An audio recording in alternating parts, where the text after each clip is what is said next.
5ই আগস্টের দিন আমরা একটা দৃশ্যপট দেখতে পেয়েছিলাম শেখ হাসিনার বাসভবনে। আর এখন যমুনায় বসবাস করেন ডক্টর মোহাম্মদ ইউনূস। এই গত 18 মাসে কে কি অর্জন করেছে আমরা ততটা না জানলেও এতটুকু বুঝি, যারা রাষ্ট্র ক্ষমতার এই গুরুত্বপূর্ণ চেয়ারগুলোতে বসেছেন নিজেরা আঙ্গুল ফুলে কলা গাছ হয়েছেন। খুদ এই সরকারের প্রধান উপদেষ্টা ডক্টর মোহাম্মদ ইউনূস নিজেই তার যে রাষ্ট্রীয় ট্যাক্সের মামলা ছিল 100 কোটি টাকার উপরে নিয়েছেন, এটা মাফ।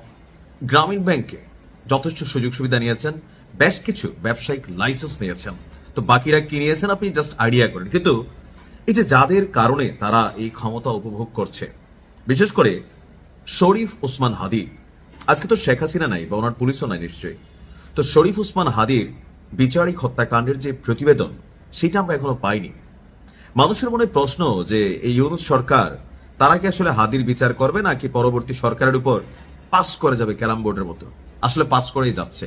যত আশ্বাস বাণী পরবর্তী সরকারের জন্য তারা বাস রেডি করে যাচ্ছে, যেন আজকের দিনে যে আন্দোলনগুলো হচ্ছে, যে আজকে জাবের হাদির খুব কাছের বন্ধু, যেখানে হাদির আপন ভাই যুক্তরাজ্যের ওই যে কাগজপত্র পাইয়া হাদির পরিবারও টাকা পয়সা পাইয়া ঢাকায় ফ্ল্যাট পাইয়া ঘুমাই গেছে, কিন্তু বন্ধু জাবের ঘুমায় নাই। চেষ্টা করছে ওসমান হাদির ঘটনাটার বিচারের জন্য। এই সরকার আরামায় এসে বৈশাখ খাইয়া নিজেরা পয়সা টয়সা কামাইয়ে যে চলে যাচ্ছে, তো হাদির আসলে বিচারটা কি হবে? এ নিয়েই যারা ইনকিলাব মঞ্চ বা হাদির যারা সমর্থক অনুসারী আছেন বা এর বাহিরেও জনগণের একটা একাংশ যারা হাদিকে পছন্দ করেন, তারাই বিচারের দাবিতে আজকে যখন যমুনা অভিমুখে রওনা হয়েছে, তখন আমাদের পুলিশ ভাইদেরকে জনগণের মুখোমুখি দাঁড় করে দিয়েছে এই ডক্টর ইউনূস এবং তার সরকার। ডক্টর আসিফ নজরুল ইসলাম, তারাই তো রাষ্ট্র পরিচালনা করছে না। এই পেঁয়াজ নিয়ে প্রশ্ন করবেন, কিন্তু এইসব বিচার নিয়ে প্রশ্ন করা যাবে না।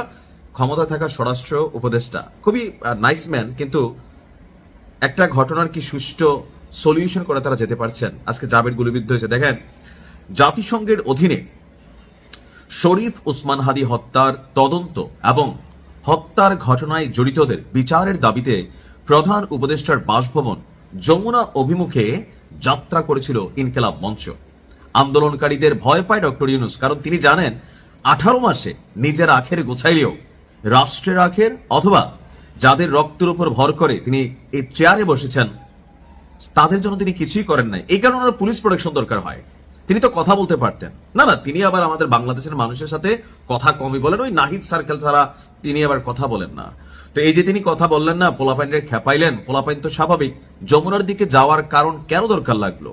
এই সরকার থাকাকালীন কেন এটার কোনো সুষ্ঠু ইনভেস্টিগেশন রিপোর্ট তারিখ পে তারিখ হচ্ছে? আজকে যখন পোলাপাইন গেছে, স্বাভাবিক একটা সেন্টিমেন্ট কাজ করছে। তো পুলিশ তো বাই নিরুপায়। আমি দেখেন কখনো পুলিশের বিরুদ্ধে আচরণ করি না, এই কারণেই পুলিশে বানানোই হয়েছে এইসব বড়লোক চেয়ারে যারা বসে, যারা ক্ষমতার অধিকারী হয়, তাদের প্রোটেকশনের জন্য পুলিশের কাজই এটা। তো ক্ষমতায় কখনো শেখ হাসিনা থাকলে ওনাকে প্রোটেক্ট করতে হবে, ওনাকে সেভ করতে হবে। আজকে ইউনূস আছে, তাকে সেভ করতে হবে। আর তাদের বিরুদ্ধে যারাই যাবেন, তাদের বিরুদ্ধে আমাদের পুলিশ ভাইরা চাকরি বাঁচানোর তাগিদে, জীবিকার তাগিদে, গরিব ঘরের সন্তান কনস্টেবল সিপাহী টিপাহী যারা আছে, এএসআই মিডিল ক্লাস ফ্যামিলি, আমাদের মতন ফ্যামিলি থেকে তারা বিলংস করে, সো চাকরি বাঁচানোর দাবিতে উপর মহল থেকে আসে হ্যালো। তো এই হ্যালোর পিছনে কে? ফাইনালি তো ডক্টর ইউনূস নাকি এই স্বরাষ্ট্র উপদেষ্টারা? দোষ হয় পুলিশের, কিন্তু কেন ডক্টর ইউনূস ইনকিলাব মঞ্চের এই ছেলেগুলোদের সাথে বসে একটু কথা বললেন না? এই প্রশ্নগুলোর জবাব কে দিবে? তো যখন সেখানে গেছে, তো স্বাভাবিকভাবে পুলিশকে এখানে তাদের সামনে মুখোমুখি করে দেওয়া হয়েছে। তো আন্দোলনকারীদের ছত্রভঙ্গ করতে পুলিশ জলকামান ব্যবহার করছে, টিয়ার গ্যাস ব্যবহার করছে। আর আব্দুল্লাহ জাবের, এই তার আড়ি থেকে আমরা দেখলাম যে গুলিবিদ্ধ হয়েছেন। এখানে আরো কে কে আহত হয়েছেন অনেকে আমরা দেখছি।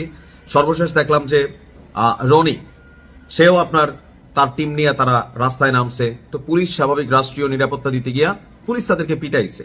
পুলিশের আমি দোষ দিই না, বারবার বলি, কারণ পুলিশ তো কন্ট্রোল হয় পেছন থেকে। সেই পেছনের লোকগুলা কারা? এই সরকার। পুলিশের কাজ হচ্ছে আইন শৃঙ্খলা বাহিনী হিসাবে হ্যালো, এখানে প্রোটেকশন দাও। স্যার পরবর্তী নির্দেশ কি?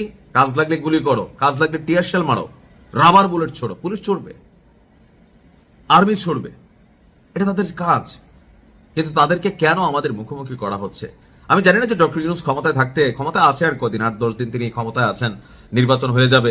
তো এই সরকার কোন রকমে বিদায় নিয়ে নিজেরা ব্যবসা কোটি হাজার কোটি টাকা এখানে কামাই ফেলছে।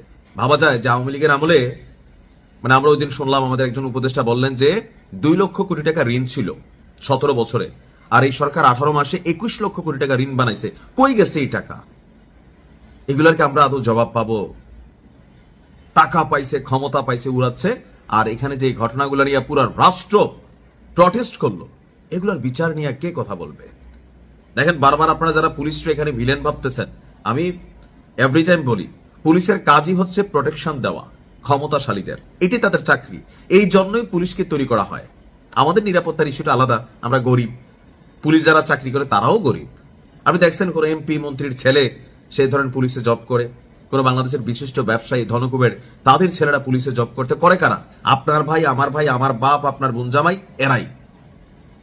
একটা চাকরি আমাদের দরকার, তো সেই জায়গায় চাকরি বাঁচানোর জন্য করতে বাধ্য, সরকারে যেই থাকুক। তবে এই ইউনূস সরকারের আমলে যতগুলো গুরুত্বপূর্ণ ঘটনা ঘটেছে, যতগুলো মানে কি বলা হয় যে হত্যাকাণ্ড হয়েছে, নাড়া দেওয়া, একটা ঘটনার সুষ্ঠু বিচার তদন্ত ফাইনালি এখানে হয় নাই। হয়েছে কিন্তু ওই আওয়ামী লীগের আমলে, মানে আওয়ামী লীগ সরকার ক্ষমতায় থাকাকালীন যে ঘটনাগুলো হয়েছে এগুলো নিয়ে কিন্তু দেখেন মামলা পে মামলা, বিচার পে বিচার হচ্ছে। ওকে ফাইন, তারা যেহেতু criminal, so they should be punished. কিন্তু এখন এই সরকারের আমলে তাদের এই ব্যর্থতার জন্য তারা কি পানিশড হবে? দেখেন, শরীফ ওসমান হাদিদেরকে কুরবানির বলির জন্য তৈরি করা হয়, তাদেরকে নিয়ে আলোচনা হবে, রাজনৈতিক মাঠে গরম বক্তব্য আসবে, বিভিন্ন রাজনৈতিক দল। কই ইনকিলাব মঞ্চ ছাড়া কোন রাজনৈতিক দলটা হাদির ঘটনায় একদম মাঠে ময়দানে তারা নামছে? আমি তো দেখছি না। এমনি মৌন সমর্থন আছে। সিস্টেম হাদিদের জন্ম দেয় খরচ করার জন্য, আর হাদিরা খরচ হওয়ার জন্য আবল তাবল কথা বলে ডট ডট ছিঁড়ামিরা ফেলবে। দিন শেষে নিজের ডট ডটে ছিঁড়া যায়, তার পরিবার এখন আপনি দেখেন তার ভাই তারা বেচা দিচ্ছে। এই সিস্টেমের মধ্যে আপনি কথা বলবেন, যে আমরা কথা বলি ভয় পাই মাঝে মাঝে যে নিজেই কখন সিস্টেমের মধ্যে পড়ে যাই।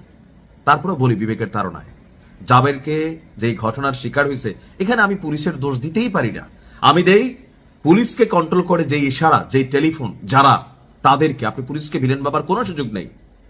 বিএনপি আসলে পুলিশকে আলাদা পুলিশ হয়ে যাবে, জামাত আসলে আলাদা পুলিশ হয়ে যাবে, এই মানুষগুলোই তো। তাদের কোনো দোষ নাই। তাদেরকে যারা অর্ডার করেন উপর মহল থেকে, তাদের বিরুদ্ধে আসলে আমরা কথা বলি। দেখা যাক কি হয়। ভালো থাকুন।